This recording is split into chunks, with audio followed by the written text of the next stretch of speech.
In this video, the ultimate guide to retiring in Mexico on a budget.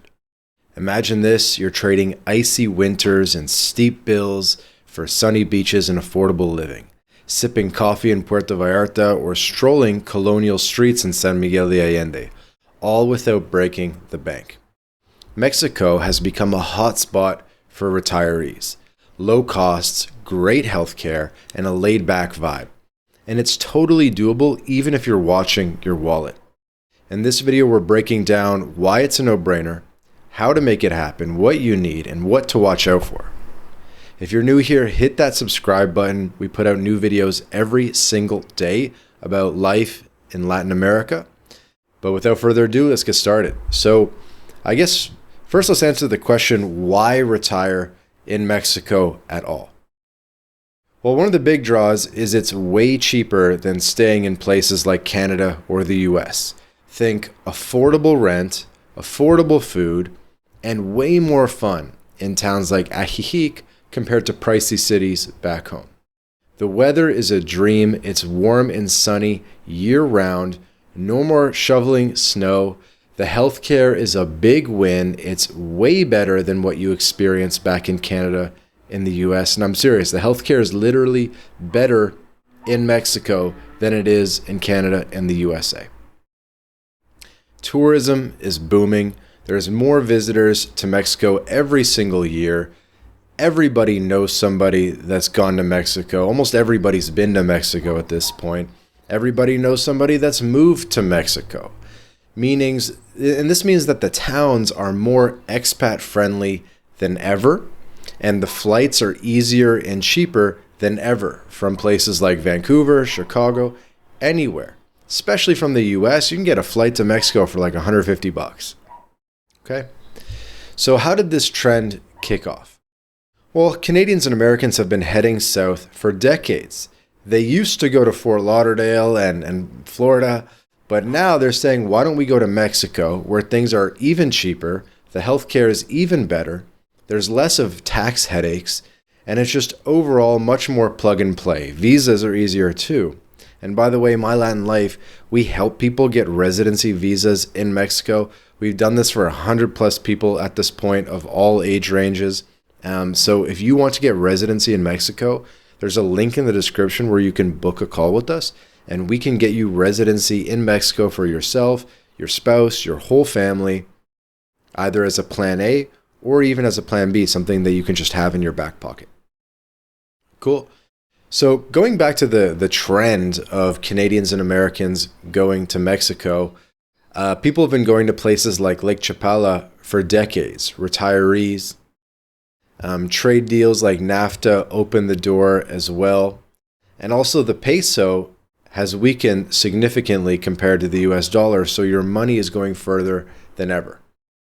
Also, the housing crises that we're experiencing in Canada and the USA are pushing more folks here too, because basically the differential in the cost of rent in Mexico versus the cost of rent in Canada or the USA, the margin there, or the what's it called, like the valley in prices, just keeps expanding, where inflation keeps pushing up prices in Canada and the US, where in Mexico, prices have basically been flat on the cost of rent forever. It doesn't go up as much every year. So it's just so much cheaper to rent in Mexico.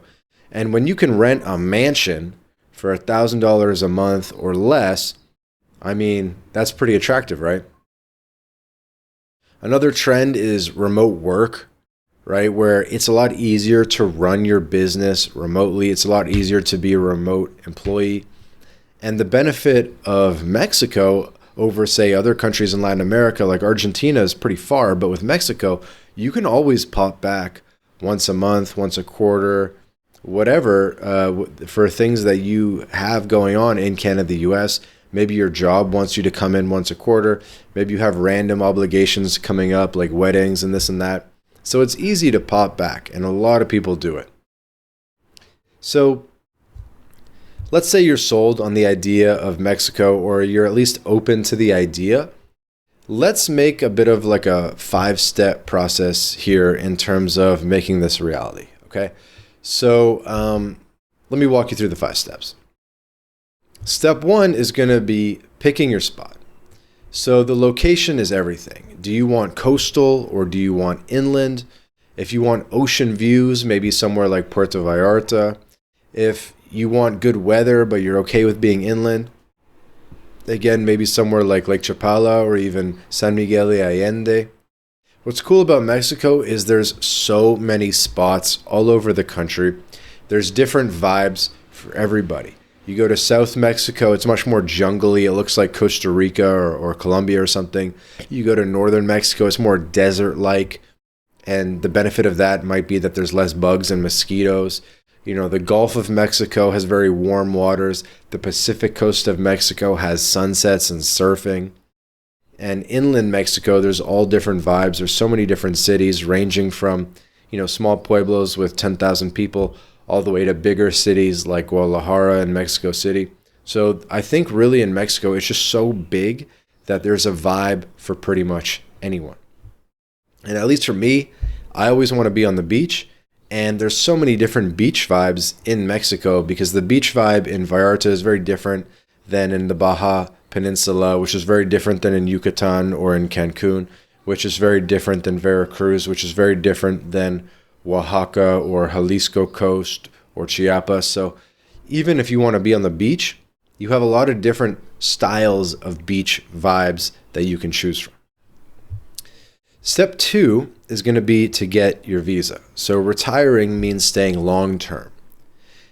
So we can get you a temporary resident visa, or if you're above a certain age and have enough assets that you can demonstrate, you can go straight to permanent residency. A lot of people we do calls with are unsure if they're going to get temp or permanent. Honestly, temp is not that bad. You're still on a pathway to permanent. You're never really going to lose temp. So even if you start on temp, it's really not the end of the world at all. But starting on permanent is great because permanent in Mexico truly is permanent. So to get these residency visas, there's a couple different pathways, but typically what you do is you either show income or you show savings. And particularly for the retirees are more likely to show savings because the bar is pretty low to get temporary residency for a single individual. You only need to show like $75,000 US in savings, maybe around $100K for a couple.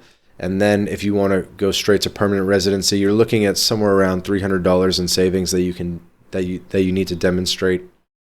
But again, all you need to do is be able to demonstrate this, essentially printing out bank statements, getting those notarized and so forth. But you don't actually have to invest in Mexico. You just have to show that you have money, that you have financial solvency, that you have enough resources to take care of yourself in Mexico. Hopefully that makes sense. Okay. Step 3 is going to be to sort out healthcare. So as a resident, you will have access to the IMSS, which is the public healthcare system in Mexico. Most expats, though, usually prefer to go to private hospitals because they're still very cheap. So you can get health insurance in Mexico. And if you're our client, we can recommend some health insurance brokers. And you'd be stunned how cheap health insurance in Mexico can be. It's only a fraction of the cost of health insurance in the United States. But also, you can just pay cash for pretty much anything. Like going to the dentist for a cleaning costs maybe $30. Going for a massage or chiropractor is another $30. One time my mom came down to Mexico. She unfortunately had to go to the emergency room and she was treated very well. We went to a private hospital. She was seen immediately. She had her own private room and the total bill was like $150. And we were able to just pay that on a credit card in and out. And it was a very good experience. So I know Americans are listening to this and they're like, wait, $150 for a night in the emergency room? That's insane. That would have been like 15 grand back home. So that's what we're talking about here is Mexican healthcare is cheaper. But if you have money, it's also great because you can just skip the line, get seen right away.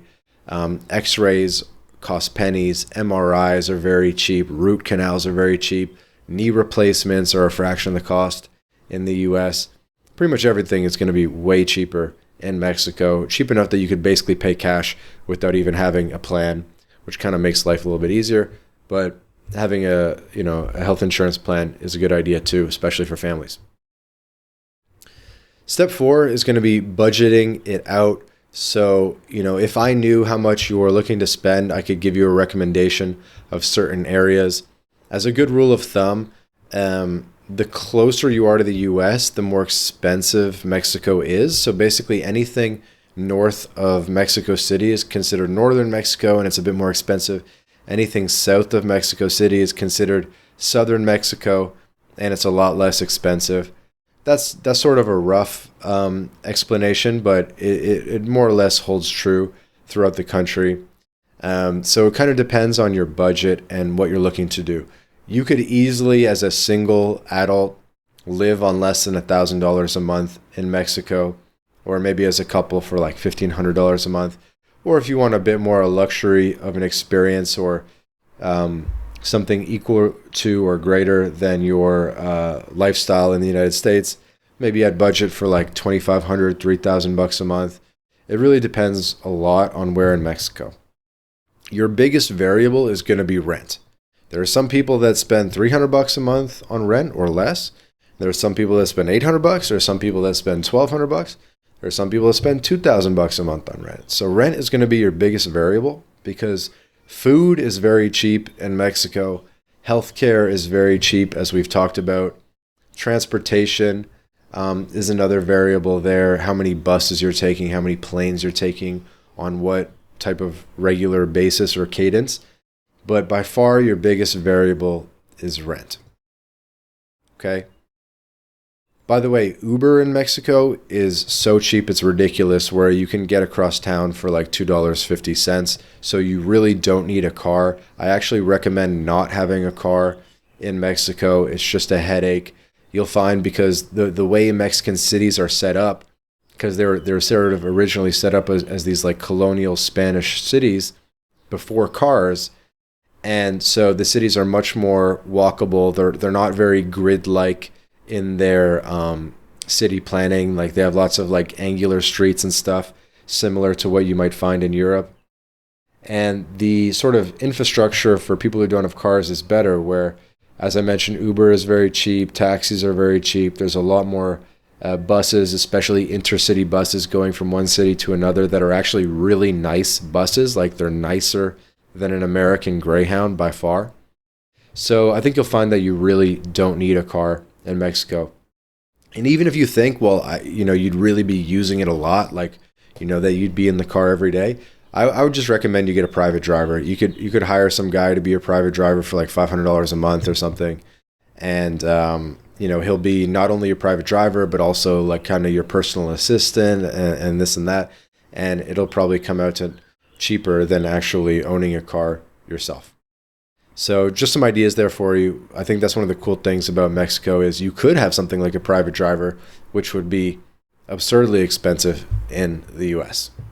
You can also have maids and gardeners and chefs, private chefs, for way cheaper than it would cost in the US.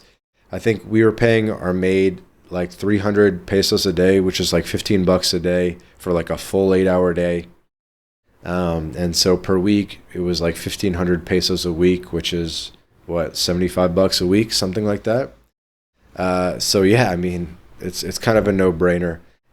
So if any of the guys are listening to this, just tell your wife, hey, I mean, we're going to get the maid so you never have to do laundry again. And that might warm her up more to the idea of relocating to Mexico. Step 5 is going to be to settle in. Typically people fly in. A lot of people do the drive at least once if they want to bring in particular goods. Maybe we typically recommend not bringing too much stuff. We typically recommend just selling your crap back home. You really don't need it.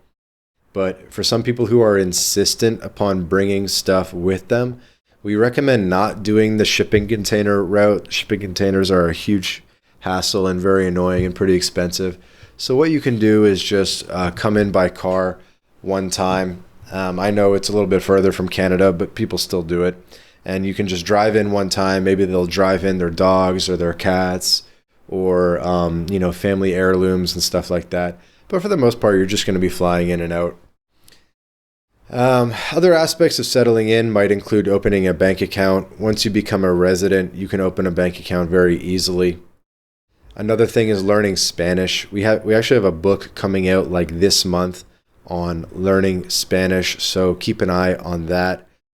Other recommendations for learning Spanish, you can get in-person lessons for very cheap. I recommend watching a lot of Netflix in Spanish with Spanish subtitles. I recommend listening to podcasts in Spanish and just overall improving your listening skills. You can also, in terms of settling in, join expat groups and meet up with other expats and gringos. There's pretty much gringos in every city in Mexico. And that'll help you kind of like ease the transition and learn from their experience. And they usually have some good tips that they've gleaned just from being in Mexico longer than you.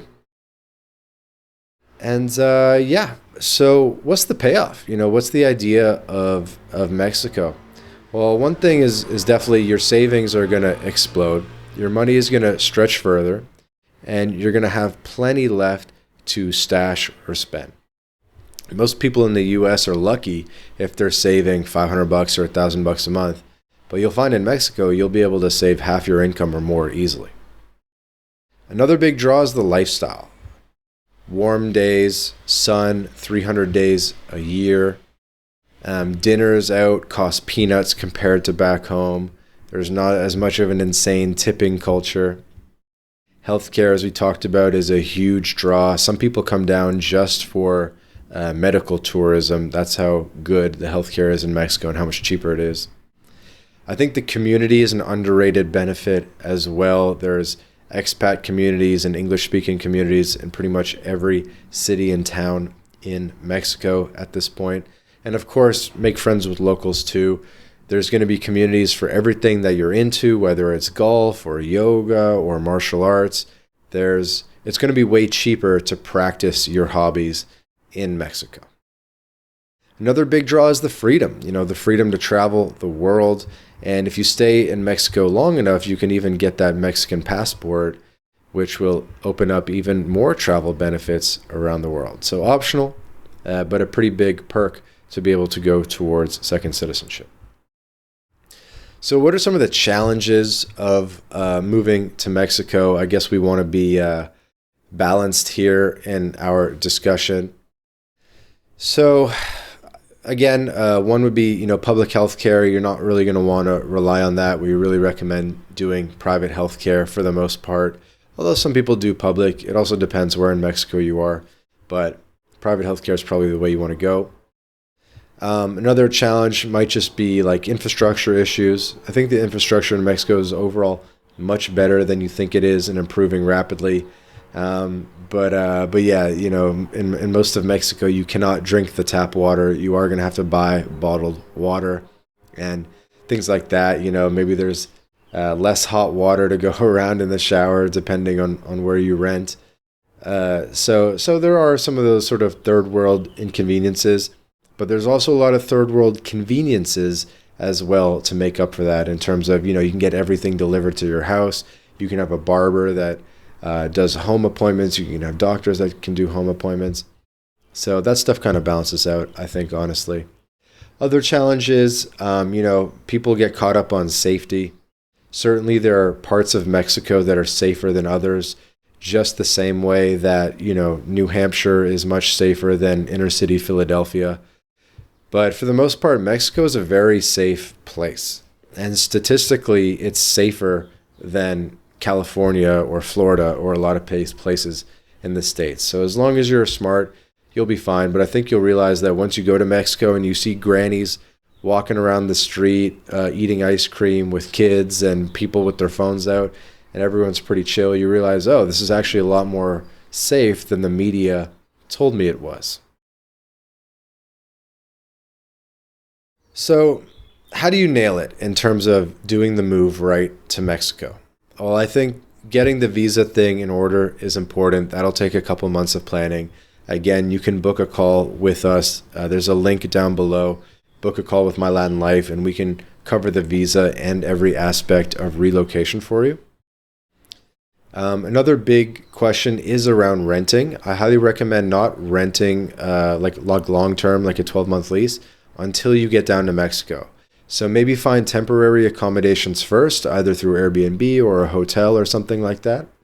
And then when you're in Mexico with boots on the ground, that's when you want to secure the long-term lease and sign things in person. Check out the place, check out, the neighborhood, make sure it's ideal for you, because where you stay really has a big impact on your experience. So that's your guide to retiring in Mexico on a budget. I think we have a lot more tips on saving money in Mexico that we can share in a future episode. So please subscribe to the channel, hit the like button, leave some comments if you have some tips or anecdotes that you'd like to share, and we'll catch you in the next video.